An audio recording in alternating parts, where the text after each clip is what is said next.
T'es-tu déjà demandé pourquoi certains hommes semblent éveiller le désir d'une femme presque sans effort, alors que d'autres, malgré leurs meilleures intentions, finissent relégués au rôle de confidents, d'amis fidèles, ou dans une relation tiède qui s'éteint avant même d'avoir réellement commencé? Peut-être as-tu tenté d'être ce gentil garçon, celui qui écoute sans juger, qui offre des fleurs, qui se montre attentif, qui ne demande rien en retour. Et pourtant, cette connexion charnelle, cette tension électrique si difficile à nommer, te glisse toujours entre les doigts. Voilà la réalité que vivent des milliers d'hommes. Ils croient que le désir est quelque chose qu'il faut mériter, qu'on doit quémander, attendre patiemment, comme une récompense. Mais la vérité, c'est que le désir ne se demande pas. Il ne se mérite pas à force de gentillesse. Il se réveille. Il se provoque. Il s'allume dans les profondeurs inconscientes de l'esprit féminin. Et si tu es encore en train de lire ces lignes, c'est que tu sens déjà cette vérité. Il y a un code caché, une vérité inconfortable qui dépasse de loin les conseils sentimentaux ou les discours de développement personnel en surface. Le désir sexuel, ce feu primitif, n'est pas déclenché par les mots doux, ni par l'obéissance, ni même par les compliments répétés. Il naît de ta présence, de ton contrôle, de ton mystère, de ta capacité à activer en elle des émotions qu'elle-même ne comprend pas, mais dont elle a désespérément besoin. Aujourd'hui, tu vas apprendre à manier ce feu. Je vais te révéler la méthode machiavélique qui touche les cordes invisibles du désir, qui implante en elle une addiction silencieuse, une fascination gravée dans son corps et dans son esprit. Il ne s'agit pas de techniques de séduction à bas prix, ni de manipulation douteuse. Ce dont nous parlons ici, c'est d'une compréhension profonde de la psychologie féminine. 5 déclencheurs invisibles, des leviers psychologiques qui, s'ils sont appliqués avec précision stratégique, te permettront d'éveiller et de maintenir un désir auquel elle ne pourra pas résister. Machiavel, maître du pouvoir et de l'influence, l'a dit avec une lucidité tranchante. Les hommes sont si simples et si dépendants des nécessités immédiates que celui qui veut tromper trouvera toujours quelqu'un à tromper. Et pas en bêtise. Nous ne trompons personne. Mais nous comprenons les besoins immédiats. Et dans le royaume du désir, ces besoins sont plus primitifs, plus bruts, plus puissants que ce que la société moderne veut admettre. Écoute attentivement. Si tu fermes cette page maintenant, tu resteras comme les autres, l'homme qui donne, qui attend, dont le désir est ignoré. Mais si tu restes, tu vas voir l'envers du jeu. Tu vas entrer dans l'esprit de celui qui ne supplie pas, qui ne cherche pas l'approbation, mais qui allume un feu qui laisse une trace invisible, sans même la toucher. Si ton ambition est de faire partie de ce 1% qui comprend ce système, alors prépare-toi, car après cela, elle ne te verra plus jamais de la même façon. Il était une fois un homme, pas le plus beau, pas le plus riche, pas même celui avec le corps le plus impressionnant. Et pourtant, les femmes les plus inaccessibles, les plus froides, les plus convoitées, se retrouvaient à ressentir pour lui un désir incontrôlable. Il ne les harcelait pas de messages, il ne les couvrait pas de cadeaux, il ne les étourdissait pas de compliments, il observait. Il écoutait avec une attention qui allait au-delà des mots, une attention capable de percevoir leurs peurs, leurs désirs enfouis. Et quand il parlait, quand il agissait, il le faisait avec lenteur, avec précision chirurgicale, comme si chaque geste transportait une énergie invisible, un mélange de désir et de puissance. Un jour, un ami, intrigué par son magnétisme étrange, lui demanda quel était son secret. Il répondit avec un sourire énigmatique. « Je ne cherche pas à leur plaire. Je cherche à résonner dans des endroits où elles ne savent même pas que le désir existe. Je ne cherche pas leur approbation. Je cherche leur abandon. » Cet homme n'avait pas appris la séduction sur les réseaux sociaux. Il n'avait pas passé ses nuits à étudier des forums de drague. Il avait observé l'esprit humain.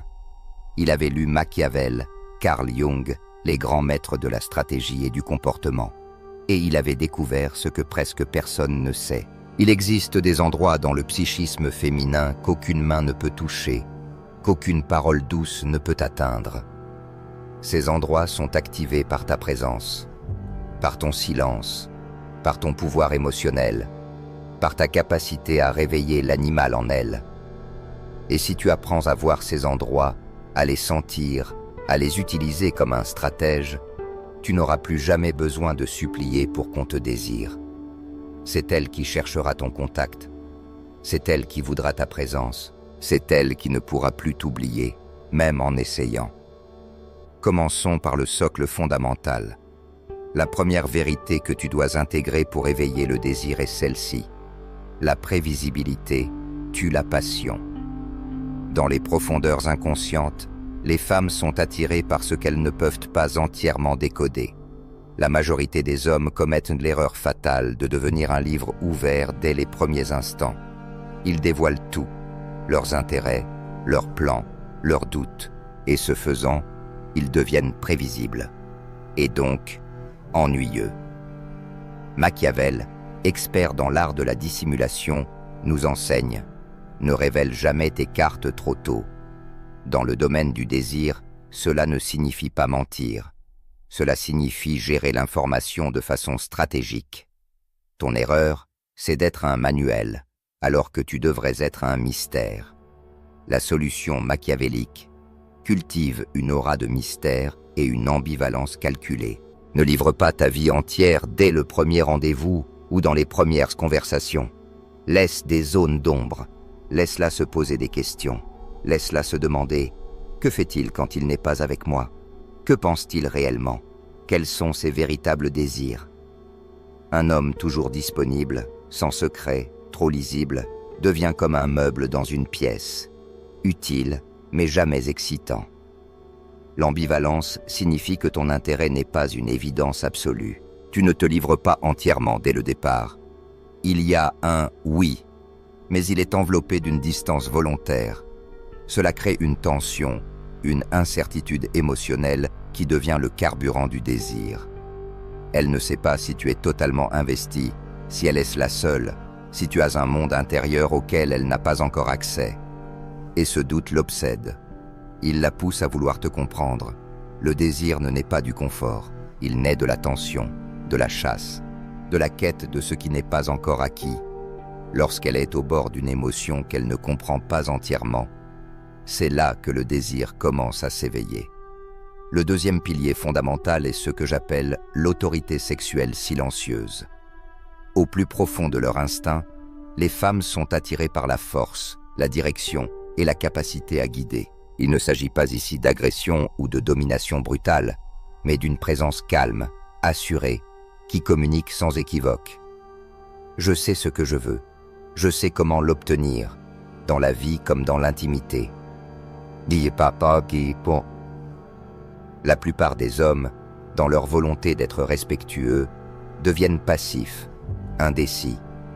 Ils attendent qu'elle prenne toutes les initiatives, qu'elle donne tous les signaux, et cela tue le désir. Machiavel l'a dit sans détour. Celui qui veut être obéi doit savoir commander.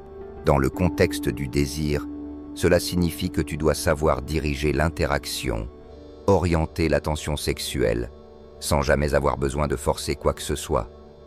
Ton erreur, c'est d'agir comme un suiveur, alors que tu devrais être le metteur en scène. La solution machiavélique: projette ton autorité sexuelle à travers ton langage corporel et ton regard. Tu n'as pas besoin de parler de sexe pour incarner le pouvoir sexuel, il est dans ta posture. Épaule droite, regard direct, sans fuite. Il est dans ta voix, grave, posée, sans chercher l'approbation. Il est dans ta capacité à supporter les silences, à t'approcher avec calme, à supporter la tension sans la briser. Et quand tu parles, tes mots doivent te porter. Ils doivent contenir une direction sans avoir l'air de demander la permission. Ne dis pas « Tu veux dîner un soir si tu es libre ?» Dis plutôt « Viens, je connais un endroit que tu vas adorer. Ce n'est pas un ordre. C'est une suggestion enveloppée de certitude, et cette certitude est perçue comme du leadership. Cette autorité silencieuse crée une excitation inconsciente parce qu'elle sent que tu es en contrôle, que tu sais où tu vas. Et ça, c'est aphrodisiaque. Quand elle perçoit que tu avances vers quelque chose, qu'elle est attirée dans ton mouvement, le désir s'éveille avec une force qu'elle ne peut contrôler. Lorsque tu n'es pas un prix facile à obtenir, tu attises le feu de la poursuite. Et ce troisième pilier est crucial pour entretenir la flamme. Le défi, la retenue, le désir humain et plus encore le désir féminin ne s'alimentent pas de ce qui est facile, ni de ce qui est toujours disponible. Ils s'alimentent de la chasse, de la conquête subtile, de cette impression que l'objet du désir, bien que possible, exige un certain effort. La plupart des hommes, avides de plaire, se donnent comme des récompenses gratuites, comme un gain que l'on obtient sans lutte. Cela détruit leur valeur perçue, et avec elle, le désir s'éteint. Machiavel nous l'avait déjà annoncé. Une générosité mal gérée mène au mépris. Alors que fais-tu? Tu te présentes comme un cadeau, alors que tu devrais être un défi sublime. La solution machiavélique est simple mais puissante. Ne te donne jamais entièrement. Ne sois jamais un livre totalement ouvert, surtout pas sur le plan sexuel. Il ne s'agit pas de devenir froid ou distant.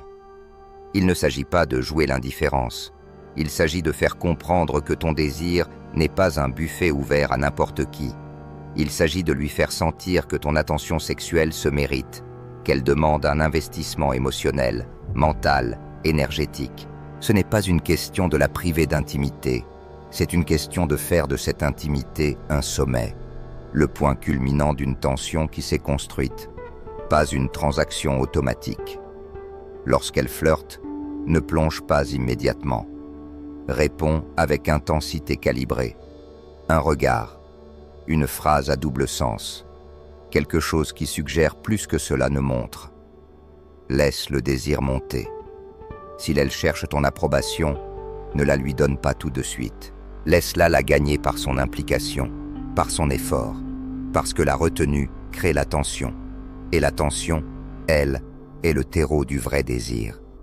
Lorsqu'elle sent qu'elle ne t'a pas encore totalement conquis, lorsqu'elle sent qu'il existe encore en toi une zone d'ombre, un désir non révélé, une intensité encore endormie, alors sa propre passion grandit. Le cerveau humain devient obsédé par ce qu'il n'a pas encore, par ce qui semble presque à portée de main, mais pas tout à fait. Alors fais de ton désir une chose qu'elle doit réveiller, pas une chose que tu offres en avance. Fais qu'elle sente qu'elle doit appuyer sur le bon interrupteur en toi pour l'activer. Elle n'oubliera jamais ce qu'elle a dû mériter. Jamais. Et maintenant, il est temps de parler du pilier le plus sous-estimé, mais peut-être le plus puissant, celui que très peu d'hommes maîtrisent, la projection du fantasme. Parce que vois-tu, le désir sexuel repose rarement sur la réalité. Il repose sur ce que l'esprit imagine, sur les rêves inavoués, sur les pulsions secrètes que même elle ne veut pas admettre. La plupart des hommes restent en surface. Ils flirtent avec ce qui est socialement acceptable. Ils parlent de ce qu'on peut dire, pas de ce qu'elle ressent vraiment. Mais Carl Jung, avec sa théorie de l'inconscient collectif, des ombres, des archétypes, nous l'a montré. Il existe des désirs primitifs qui échappent à la logique. Tu veux toucher ces désirs-là? Alors ta mission est de devenir le catalyseur de ces fantasmes inexplorés, pas en étant vulgaire, pas en parlant de sexe de manière frontale, mais en devenant cette présence qui suggère plus qu'elle ne dit, ce regard qui insinue un monde qu'elle n'a jamais osé découvrir, cette énergie tranquille qui laisse entendre « Je peux te faire vivre quelque chose que tu n'as encore jamais ressenti ». Comprends une chose simple, les femmes, comme tous les êtres humains, ont des désirs qui contredisent leur image publique. Elle peut afficher le masque de la fille sage, responsable, irréprochable. Mais dans son esprit, dans le silence de sa solitude, elle fantasme parfois sur un homme plus sombre, plus dominant, plus imprévisible. Elle rêve d'être emportée, soumise aux frissons de l'inconnu. Tu n'as pas besoin d'être dangereux. Tu as seulement besoin de projeter que tu pourrais l'être et de choisir de ne pas l'être avec elle. C'est cette tension entre ton potentiel et ta retenue, entre ton pouvoir et ta douceur, qui crée une obsession. Parle le langage de la suggestion. Utilise des thèmes, des doubles sens. Accompagne-les d'un sourire énigmatique. Ne propose pas le sexe. Propose l'ambiance. Une tension sexuelle que seul toi sais créer. Laisse ton aura activer en elle des pensées qu'elle ne contrôle pas, des frissons qu'elle ne peut expliquer. Parce que lorsque ces fantasmes prennent forme à travers toi, lorsque tu deviens l'écran sur lequel elle projette ses envies secrètes, alors le désir devient incontrôlable. Tu n'es plus un homme, tu deviens un mythe dans son esprit, une expérience unique, une obsession. Et c'est là que l'on touche au 5e levier, celui que Machiavel aurait adoré, la gestion du plaisir. Tu crois peut-être que plus tu offres, plus tu es généreux, plus elle t'aimera. Tu crois que donner constamment ton attention, ta chaleur, ta présence, va renforcer le lien. Mais le désir ne fonctionne pas ainsi. Il s'amplifie lorsqu'il est rare, lorsqu'il est imprévisible, lorsqu'il peut disparaître. Si tu es toujours là, si tu réponds toujours, si c'est toujours toi qui prends l'initiative, qui offre ton désir, ta tendresse, ton excitation, tu perds en valeur. Tu deviens une source de plaisir constante, prévisible, une fontaine que l'on ouvre à volonté, et rien n'éteint plus vite le feu du désir que l'abondance permanente. Machiavel le disait à sa manière. Les hommes aiment quand cela les arrange, mais craignent quand c'est toi qui décides. Dans notre cas, cette peur est la sienne. La peur de ne pas savoir quand ton feu va revenir, quand tu vas de nouveau t'embraser pour elle. Ta faute, c'est d'être une source inépuisable de désir. La solution machiavélique: gère ton plaisir comme une récompense, pas comme un dû. Cela ne veut pas dire la punir. Cela ne veut pas dire refuser l'intimité. Cela signifie que ton corps, ton attention, ton excitation ne sont pas une ressource gratuite. Ce sont des privilèges. Et chaque privilège doit être mérité, puis entretenu. Crée des moments d'intensité, puis recule.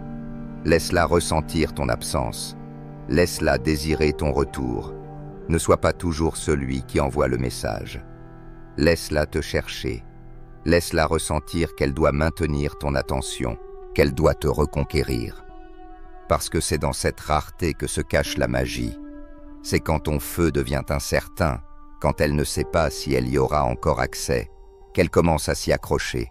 Son esprit devient obsédé. Elle veut retrouver cette sensation, cette montée de dopamine, ce frisson que seul toi lui donnes, et tu deviens son unique addiction. C'est là que naît la différence entre la manipulation et la maîtrise, car je sais que cette pensée peut surgir dans ton esprit. Peut-être une voix en toi te chuchote. Est-ce que ce n'est pas de la manipulation? Alors écoute bien ma réponse, et elle est claire, sans excuse. Non, ce que nous faisons ici, ce n'est pas mentir, ce n'est pas forcer, ce n'est pas utiliser l'autre à ses dépens. Ce que nous faisons ici, c'est lire le terrain, comprendre la mécanique, observer les dynamiques psychologiques qui existent déjà dans chaque interaction sexuelle, qu'on les comprenne ou non. Tu ne fais qu'utiliser ce qui est là, ce qui a toujours été là. Tu le fais avec conscience, avec stratégie. Tu n'es plus le jouet des dynamiques inconscientes, tu es l'architecte. Tu n'imposes rien, tu révèles. Tu n'agis pas contre sa volonté, tu agis selon ses instincts les plus puissants. Est-ce qu'elle ne répond pas au mystère? Est-ce qu'elle ne cherche pas l'homme difficile à atteindre? Est-ce qu'elle ne rêve pas de ce qu'elle ne peut pas avoir? Est-ce qu'elle ne s'ennuie pas quand tout est prévisible? Tu vois, ce ne sont pas des inventions, ce sont des vérités humaines. Et quand elles sont déclenchées de façon précise, elles réveillent le feu, le vrai feu, celui qu'elle ne contrôle pas, celui qu'elle ne peut pas nier. Elle agit selon ses instincts, sans penser aux règles. Toi, en comprenant ces règles, tu accèdes à une puissance silencieuse. Tu deviens conscient. Tu deviens stratégique. Tu deviens intentionnel. Ce n'est pas être un prédateur, c'est devenir un maître dans l'art de l'attraction. Et dans un monde où la plupart ne font que réagir, celui qui agit avec lucidité domine. Alors pose-toi cette question essentielle. Veux-tu vivre une connexion sexuelle plus profonde, plus intense, plus viscérale que tout ce que tu as connu? Veux-tu être cet homme rare, cet homme qui allume une flamme que d'autres n'osent même pas rêver? Si la réponse est oui, alors commence par arrêter. Arrête d'être prévisible. Arrête d'être toujours trop gentil. Arrête de chercher son approbation à tout prix. Et surtout, arrête d'être esclave de ton propre désir, en le projetant de manière désespérée, incontrôlée. Sois un stratège. Observe, analyse. Ne rejette pas les interactions. Décortique-les. Étudie chaque regard, chaque silence, chaque mouvement. Le monde du désir n'est pas un conte de fées romantiques. C'est un champ de bataille psychologique. Un territoire où seuls ceux qui comprennent que les dynamiques cachées survivent et prospèrent. Si tu ne les maîtrises pas, elles te domineront et elles te laisseront frustré, oublié, vidé.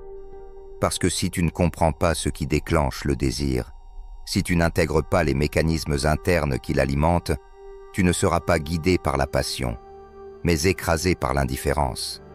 Et cela, mon ami, ce n'est pas la liberté. C'est une prison sans feu. Tout ce que tu as appris ici n'est pas une théorie. C'est une cartographie secrète, une carte du territoire où naît l'attirance véritable.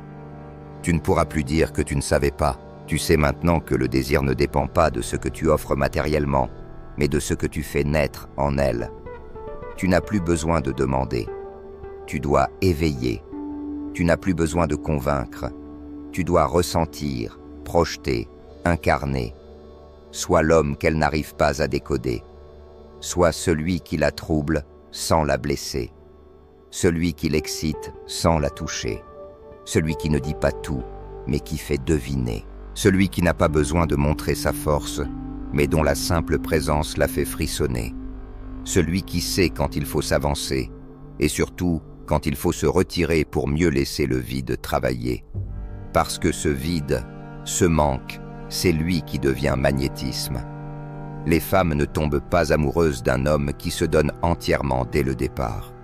Elles tombent amoureuses de celui qui reste partiellement voilé, de celui qu'elles croient pouvoir comprendre, mais qui échappe toujours un peu, de celui qui leur fait sentir qu'elles doivent encore creuser, encore mériter, encore le séduire, même lorsqu'elles l'ont déjà.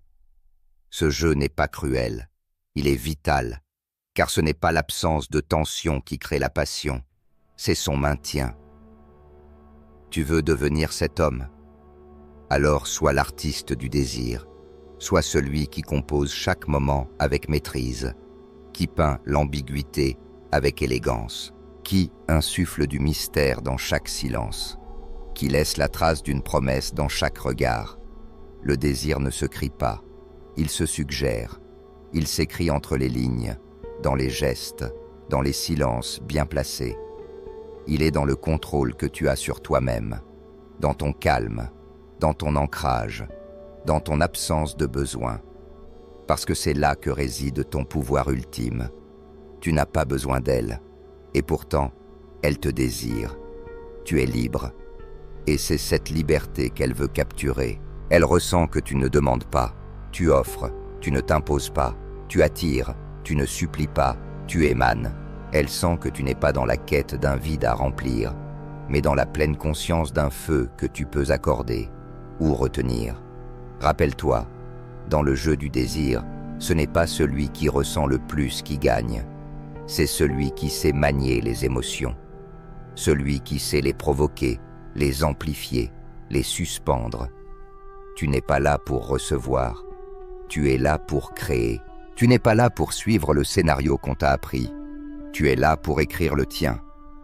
Le monde est rempli d'hommes qui espèrent, qui offrent tout trop vite, qui se bradent, qui croient que la gentillesse seule suffit, et ils finissent dans l'oubli, dans la fadeur, dans la frustration. Mais toi, tu es différent. Tu as maintenant entre tes mains un savoir que la plupart n'auront jamais. Tu as compris que le désir n'est pas une fleur qu'on arrose avec des mots doux. C'est une flamme qu'on nourrit avec le mystère, le contrôle, l'attention, le silence, la rareté, la suggestion, la puissance tranquille. Alors pose-toi une dernière question. Es-tu prêt à incarner ce savoir? Ou vas-tu le laisser s'éteindre comme une idée de plus que tu n'as jamais appliquée?